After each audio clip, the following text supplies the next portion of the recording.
हमारे घर में कोई घटना होती है तो हम सबसे पहले किसको पकड़ेंगे? सबसे पहले तो चौकीदार को पकड़ेंगे ना, कि तुम कहां थे, क्यों ये घटना हो गई तुम्हारे रहते हुए, किस लिए तुमको रखा था। लेकिन यहां नहीं ऐसा हो रहा है। यहां जो है कहते तो हैं कि हम चौकीदार हैं, लेकिन चौकीदारी अगर की गई होती, हाँ चौकीदार अगर अपने काम में पक्का होता है तो उसके ऊपर आक्रमण करके उसको कोई मार दे, लेकिन फिर कहा जाता है कि इस चौकीदार ने अपना निभाया। यहां तो कुछ पता ही नहीं है, कोई लड़ा ही नहीं उनसे, किसी ने उनको रोकने की कोशिश ही कहीं नहीं की। वो आए, घटना की, आराम से चले गए, कहीं पर उनको कोई बाधा नहीं है। कहां है चौकीदार?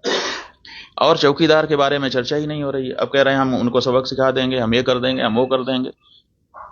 पाकिस्तान की धरती से आए थे। अरे भाई, पाकिस्तान की धरती से आए थे, इतनी जल्दी कैसे पता चल गया आपको?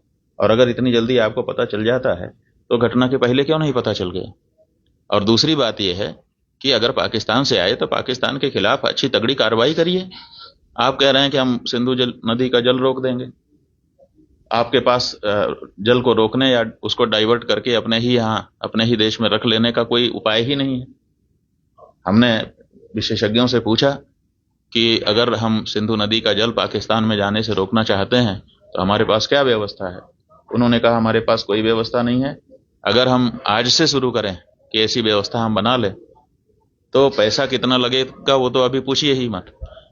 अगर पैसा पर्याप्त दे दिया जाए, पैसे के कारण एक दिन भी काम ना रुके, तब भी 20 साल लगेगा, तब हम सिंधु नदी का जल रोक पाएंगे। तो ऐसी परिस्थिति में हम ये कह दे रहे हैं कि हम सिंधु नदी का जल रोक लेंगे। और टेलीविजन के एंकर हमने सुना, वो कह रहे थे बूंद बूंद के लिए तरसेगा पाकिस्तान, एक गिलास शुद्ध पानी नहीं मिल पाएगा, खेती नष्ट हो जाएगी, बिजली नष्ट हो जाएगी, ये हो जाएगा, वो हो जाएगा।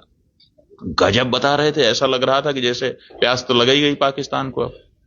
और इधर विशेषज्ञ बता रहे हैं कि हमारे पास पानी को रोक लेने का कोई उपाय ही नहीं है।